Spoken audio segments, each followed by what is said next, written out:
నిజంగా ఈ మ్యాచ్ అయితే చాలా ఇంట్రెస్టింగ్ అయితే ఉండబోతుంది. ఎందుకంటే ఒక భయంకరమైన ఫామ్ లో ఉన్న ఒక టీమ్ తో అసలు ఫామ్ లో లేని టీం అయితే తలపడబోతుంది. ఆ టీమ్సే మన లక్నో సూపర్ జైంట్స్ అలాగే చెన్నై సూపర్ కింగ్స్ అన్నమాట. ఈ మ్యాచ్ లో చెన్నై వాళ్ళు లక్నోని ఓడించి ఫామ్ లోకి వస్తారా, అలాగే లక్నో వాళ్ళు చెన్నైని ఓడించి వాళ్ళ ఫామ్ ని కొనసాగిస్తారా? Hi friends, welcome to the analysis of match number 30 of IPL 2025. మనం ఇప్పుడు ఈ వీడియోలో ఈ మ్యాచ్ ఎలా జరగబోతుంది, అలాగే రెండు టీమ్స్ యొక్క స్ట్రెంత్ ఏంటి, వీక్నెస్ ఏంటి, ప్లేయింగ్ 11 ఎలా ఉండబోతుంది అనే దాని గురించి మనం అయితే మాట్లాడుకుందాం. ఫస్ట్ ఆఫ్ ఆల్ మ్యాచ్ జరిగేది లక్నో హోమ్ గ్రౌండ్ అయిన ఏకనాథ్ స్టేడియం లో కాబట్టి మనం అయితే ఫస్ట్ లక్నో టీం గురించి అయితే మాట్లాడుకుందాం. First of all regular Lucknow batting lineup కనుక మనం చూసుకుంటే ఓపెనర్స్ గా మార్కరం మిచెల్ మార్ష్ అయితే వస్తారు. 1 డౌన్ లో పూరన్ అయితే వస్తాడు, 2 డౌన్ లో పంట అయితే వస్తాడు. కానీ నిన్న గుజరాత్ తో జరిగిన మ్యాచ్ లో మన మిచెల్ మార్ష్ అయితే లేడనమాట. ఎందుకంటే మిచెల్ మార్ష్ యొక్క పాపకి కొద్దిగా హెల్త్ అయితే బాగాలేదు. ఆ పాప దగ్గర ఉండడానికి అయితే మిచెల్ మార్ష్ అయితే నిన్న మ్యాచ్ అయితే ఆడలేదు. మరి రేపు జరిగే CSK మ్యాచ్ తో మిచెల్ మార్ష్ అవైలబుల్ గా ఉంటాడా లేదా అనేది ఇంకా తెలియదు అనమాట. ఎందుకంటే మనం కొద్దిగా ఎర్లీగా అయితే వీడియో చేస్తున్నాం కాబట్టి ఇంకా అప్డేట్ అయితే రాలేదు. కాబట్టి మిచెల్ మార్ష్ లేడనుకునే మనం అయితే ఈ వీడియోలో అయితే మాట్లాడుకుందాం. మిచెల్ మార్ష్ లేకపోతే ఓపెనర్స్ గా మార్కరం అలాగే రిషబ్ పంత్ అయితే వస్తారు. 1 డౌన్ లో పూరన్ అయితే వస్తాడు, ఇంకా 2 డౌన్ లో మిల్లర్ అయితే వస్తాడు. ఇంకా వీళ్ళ తర్వాత middle order, lower middle order లో మన అబ్దుల్ సమద్ కావచ్చు, ఆయుష్ బదోని కావచ్చు, ఇంకా హేమంత్ సింగ్ అయితే వస్తారు. ఇంకా వీళ్ళతో పాటు షర్దుల్ ఠాకూర్ కూడా బ్యాటింగ్ అయితే చేయగలడు. ఈ లైనప్ గనక మనం చూసుకుంటే స్టార్టింగ్ లో మార్కరం అయితే సూపర్ ఫామ్ లో అయితే ఉన్నాడు. ఇంకా మార్కరం తో పాటు పూరన్ ఉన్న ఫామ్ గనక మనం చూసుకుంటే బాల్ పిచ్ మీద స్టెప్ పడటమే లేట్ అనమాట. స్టాండ్ లోకి అయితే పంపించేస్తున్నాడు. ఆ రకమైన రెడ్ హాట్ ఫామ్ లో అయితే పూరన్ అయితే ఉన్నాడు. ఒకవేళ మిచెల్ మార్ష్ గనక ఈ మ్యాచ్ కూడా అందుబాటులోకి గనక లేకపోతే ఖచ్చితంగా CSK టార్గెట్ చేయాల్సిన ప్లేయర్స్ పూరన్, మార్కరం అనమాట. ఎందుకంటే వీళ్ళిద్దరిని మినహాయిస్తే మిడిల్ ఆర్డర్ లో బదోని తప్ప మిగతా ఎవరో కూడా అంత గొప్ప ఫామ్ లో అయితే లేరు. Of course Abdul Samad last లో వచ్చి 6 అయితే కొట్టొచ్చేమో గానీ ఎర్లీ వికెట్స్ పడితే ఖచ్చితంగా లాంగ్ ఇన్నింగ్స్ అయితే అబ్దుల్ సమద్ అయితే ఆడలేడు. ఇంకా ఒకవేళ మిచెల్ మార్ష్ కనుక లేకపోతే లక్నో పాయింట్ ఆఫ్ వ్యూ నుంచి మనం మాట్లాడుకుంటే ఖచ్చితంగా ఈ మ్యాచ్ లో ఎందుకో పూరన్ త్వరగా అవుట్ అవుతాడని నాకైతే అనిపిస్తుంది. అప్పుడు ఖచ్చితంగా మన కెప్టెన్ రిషబ్ పంత్ ఆడే ఇన్నింగ్స్ ఏదైతే ఉందో అది మ్యాచ్ డిఫైనింగ్ ఇన్నింగ్స్ లాగైతే ఉండబోతుంది. మరి ఈ మ్యాచ్ లో అయినా రిషబ్ పంత్ పర్ఫామ్ చేస్తాడో లేదో మనం అయితే చూడాలి. ఇంకా మిల్లర్ కూడా తన పేరుకు తగ్గట్టుగా అయితే ఇప్పటి వరకు అయితే ఆడలేదు. మిల్లర్ కూడా ఈ మ్యాచ్ అయితే మంచి అవకాశం అనమాట. మరి ఈ విధంగా లక్నో లైనప్ అయితే ఉంది. మిచెల్ మార్ష్ రెడీ అయితే ఓకే, ఒకవేళ రెడీ కాలేదా ఖచ్చితంగా CSK కి కంబ్యాక్ ఇచ్చే అవకాశం అయితే ఉంది.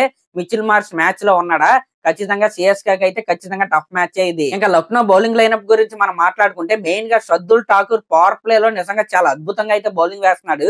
ఇంకా షర్దుల్ ఠాకూర్ తో పాటు మిడిల్ ఓవర్స్ లో దిగ్వేష్ రాథీ కూడా చాలా మంచి బౌలింగ్ అయితే వేస్తున్నాడు. పవర్ ప్లే లో కూడా దిగ్వేష్ రాథీ బౌలింగ్ వేసి వికెట్లు కూడా తీస్తున్నాడు అనమాట. వీళ్ళిద్దరూ చాలా కీలకమైన బౌలర్స్ లక్నోలో. వీళ్ళతో పాటు ఆవేష్ ఖాన్ ఉన్నాడు, ఆకాశ్ దీప్ ఉన్నాడు, రవి బిష్నాయ్ కూడా ఉన్నాడు. ఇక్కడ ఆవేష్ ఖాన్ కొద్దిగా రన్స్ అయితే లీక్ చేయొచ్చేమో గానీ ఇక్కడ డెత్ ఓవర్స్ లో చాలా కీలకమైన బౌలింగ్ అయితే వేస్తున్నాడు. స్టార్టింగ్ లో రన్స్ లీక్ చేసిన లాస్ట్ లో అయితే ఆ రన్స్ అయితే కంటైన్ చేస్తున్నాడు, మంచి ఫినిష్ అయితే ఇస్తున్నాడు. ఈ విధంగా లక్నో టీం అయితే ఉందన్నమాట.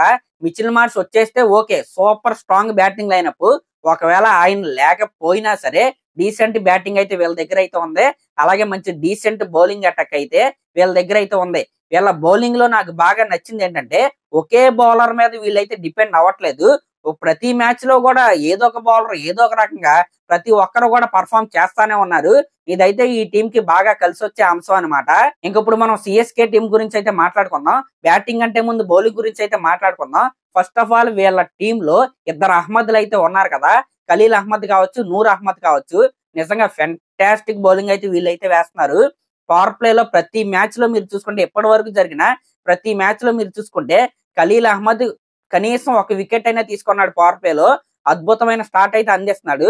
ఇంకా మిడిల్ ఓవర్స్ లో నూర్ అహ్మద్ కూడా చాలా బాగా బౌలింగ్ అయితే వేస్తున్నాడు. ఇంకా వీళ్ళిద్దరినే పక్కన పెడితే పతిరానా రన్స్ లీక్ చేస్తున్నాడు, అదే విధంగా అశ్విన్ కూడా రన్స్ లీక్ చేస్తున్నాడు.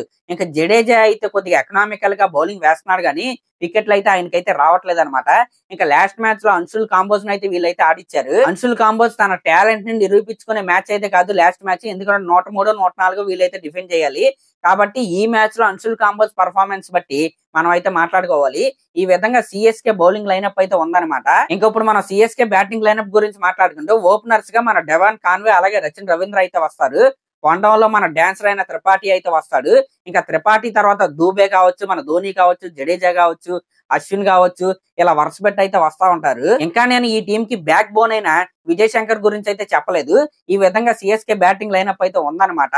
నిజంగా లాస్ట్ మ్యాచ్ అనేది సిఎస్కే ఫ్యాన్స్ కి ఎప్పటి వరకు అంటే ఇప్పుడు 18వ ఐపీఎల్ ఇది.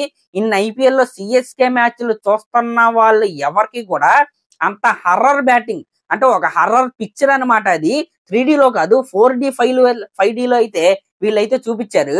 ఖచ్చితంగా టీం అయితే మార్చాలండి. ఖచ్చితంగా 2 చేంజెస్ అయినా చేసుకుని వీళ్ళైతే ఈ మ్యాచ్ లోకి అయితే దిగాలి. లేకపోతే లక్నోను ఓడించడం అయితే చాలా కష్టం అనమాట. లాస్ట్ మ్యాచ్ లో మీరు చూసుకుంటే రచిన్ రవీంద్ర ఇంటెంట్ ఏదైతే ఉందో అదైతే కేకేఆర్ ని ఎలాగైనా గెలిపించాల్సిందే అన్నట్టుగా అయితే ఆడాడు. చివరికి కాన్వే వికెట్ మన మ్యాచ్ లో ఖచ్చితంగా రచిన్ రవీంద్రనే తీసాడని నేనైతే చెప్తాను. ఎందుకంటే కాన్వే కనీసం బ్యాట్ అయినా ఊపుతున్నాడు అనమాట. రచిన్ రవీంద్ర అసలు అది కూడా చేయట్లేదు. పిచ్ దాటి బాల్ ఎక్కడ వెళ్ళిద్దా అన్నట్టుగా ఇలా డిఫెన్స్ ఆడతానే ఉన్నాడు. ఇంకా వన్డౌన్ లో మన త్రిపాఠి గనక ఈ మ్యాచ్ లో కూడా వస్తే అసలు దానంత బ్లండర్ అయితే ఇంకోటి అయితే ఉండదు. ఎందుకంటే త్రిపాఠి ఎవరి ప్లేస్ లో వచ్చాడు? రుతురాజ్ గైక్వాడ్ కి రీప్లేస్మెంట్ గా త్రిపాఠియా? నాకైతే అసలు అర్థం కాలేదనమాట. ఎందుకంటే త్రిపాఠి ఆడట్లేదనే పక్కనైతే పెట్టారు. అలాంటిది మళ్ళీ రుతురాజ్ గైక్వాడ్కి రీప్లేస్మెంట్ గా త్రిపాఠినే మళ్ళీ ఈ మ్యాచ్ లో కనుక ఆడిస్తే దానంత బిగ్గెస్ట్ బ్లండర్ అయితే ఇంకోటి అయితే ఉండదు. ఖచ్చితంగా ఈ మ్యాచ్ లో వీళ్ళ దగ్గర యంగ్ బ్యాట్స్మెన్ అయితే ఉన్నారు. వంశ్ బేడి ఉన్నాడు, షేక్ రషీద్ ఉన్నాడు. ఇలాంటి వాళ్ళకి ఖచ్చితంగా త్రిపాఠి ప్లేస్ లో అయితే అవకాశం అయితే ఇవ్వాలి. ఖచ్చితంగా ఇస్తారని నేనైతే అనుకుంటున్నా. మరి సిఎస్కే టీం మేనేజ్మెంట్ యొక్క ఆలోచనలు ఎలా ఉన్నాయో మనకైతే తెలియదు అనమాట. ఇంకా త్రిపాఠి తర్వాత దూబే అయితే వస్తాడు. పర్లేదు, కొద్దిగా మంచి టచ్ లోనే ఉన్నాడు. ఇంకా దూబే తర్వాత లాస్ట్ మ్యాచ్ లో అశ్విన్ వచ్చాడండి. అసలు ఎందుకు వచ్చాడో అశ్విన్ కూడా తెలీదు. ఇంకా అశ్విన్ తర్వాత ధోని, జడేజా అయితే ఉంటారు. ఈ విధంగా సిఎస్కే బ్యాటింగ్ లైనప్ అయితే ఉంది. ఇంకా లాస్ట్ మ్యాచ్ లో మీరు చూసుకుంటే ఇంపాక్ట్ ప్లేయర్ గా హోడాన్ అయితే వీళ్ళైతే తెచ్చారనమాట. అసలు అది ఆ ఐడియా ఎలా వచ్చిందో నాకైతే అర్థం కాలేదు. ఎందుకంటే హోడా ఎవరి ప్లేస్ లో వచ్చాడు లోపలికి? ఇంపాక్ట్ ప్లేయర్ గా పతిరానా ప్లేస్ లో అయితే వచ్చాడు. పతిరానా ఒక ఓవర్సీస్ ప్లేయర్ అనమాట. కాబట్టి ఇక్కడ వీళ్ళకి ఒక ఓవర్సీస్ ప్లేయర్ ని ఇంపాక్ట్ ప్లేయర్ గా తెచ్చుకునే అవకాశం అయితే ఉంది. అంటే జెమ్మీ వావర్టన్ లాంటి ప్లేయర్ ఉన్నాడు. అలాగే శామ్ కరణ్ లాంటి ఓవర్సీస్ ప్లేయర్ కూడా వీళ్ళ దగ్గర అయితే ఉన్నాడు. ఇక్కడ మీరు సరిగ్గా గమనిస్తే వావర్టన్ కావచ్చు, శామ్ కరణ్ కావచ్చు బ్యాటింగ్ ఆడగలరు, బౌలింగ్ వేస్తారు, ఫీల్డింగ్ కూడా చేస్తారు. ఇంకా హోడా గురించి మనం మాట్లాడుకుంటే బ్యాటింగ్ ఆడడు, బౌలింగ్ వేయడు, ఫీల్డింగ్ కూడా చేయడు అనమాట. అసలు ఇది ఎక్కడ ఇంపాక్ట్ ప్లేయర్ నాకైతే ఇప్పటికే అర్థం కాలేదు. నేను ఇక్కడ టీం గురించి మానేసి ఇదంతా ఎందుకు మాట్లాడుతున్నాను ఒకసారి అయితే ఆలోచించండి. ఎందుకంటే మాట్లాడడానికి ఏమీ లేదనమాట. అన్ని ఎంత హోల్స్ అయితే మనకైతే కనపడుతున్నాయి. ఈ విధంగా సిఎస్కే టీం సిచ్యువేషన్ అయితే ఉందన్నమాట. ఒక్కటైతే గుర్తుపెట్టుకోండి, సిఎస్కే ఫ్యాన్స్ కి ఇప్పుడు నచ్చొచ్చు నచ్చకపోవచ్చు ఈ వీడియో. ఇంకా అదంతా పక్కన పెడితే ఇదే ప్లేయింగ్ లెవెన్ తో ఎటువంటి మార్పులు చేయకుండా లక్నోతో మ్యాచ్ ఆడటానికి వచ్చారా? ఇంకా ఓం నమ శివాయ అనమాట. కనీసం 2 చేంజెస్ అండి. 2 అంటే 2 చేంజెస్. త్రిపాఠి ప్లేస్ లో షేక్ రషీద్ కావచ్చు, వంశ్ బేడి కావచ్చు, ఇద్దరులో ఎవరికి ఛాన్స్ ఇచ్చినా పర్లేదు, వాళ్ళు డక్ అవుట్ అయినా పర్లేదు, త్రిపాఠిని అయితే ఖచ్చితంగా టీమ్ లో నుంచి అయితే తీసేయాల్సిందే. ఇంకా అశ్విన్ ఆల్రౌండర్ గా మన టీమ్ లో అయితే ఆడుతున్నాడు. బౌలింగ్ సరిగ్గా వేయట్లేదు, బ్యాటింగ్ అలాగో రాదనమాట. అశ్విన్ ప్లేస్ లో ఖచ్చితంగా ఒక ప్యూర్ స్పిన్ బౌలర్ అయినా శ్రేయస్ గోపాల్ లాంటి స్పిన్నర్ కి అయితే ఖచ్చితంగా అవకాశం అయితే ఇవ్వాలండి. దీంట్లో ఎటువంటి డౌట్ అయితే లేదు. కనీసం ఇలాంటి 2 or 3 చేంజెస్ కనుక వీళ్ళు చేసుకుని వస్తే కొద్దిగా లక్నోకి అయితే పోటీ అయితే ఇవ్వగలరు. లేకపోతే ఖచ్చితంగా ఈ టీమ్ లో ఫేవరెట్ ఎవరంటే లక్నో అనమాట. దీంట్లో ఎటువంటి డౌట్ అయితే లేదు. మరి ఈ మ్యాచ్ లో ఏ టీం గెలిచింది అనుకుంటున్నారో మీరైతే కామెంట్ చేయండి. అలాగే మన ఛానల్ కనుక ఫస్ట్ టైం చూస్తున్నట్టయితే ఖచ్చితంగా సబ్స్క్రైబ్ చేసుకోండి.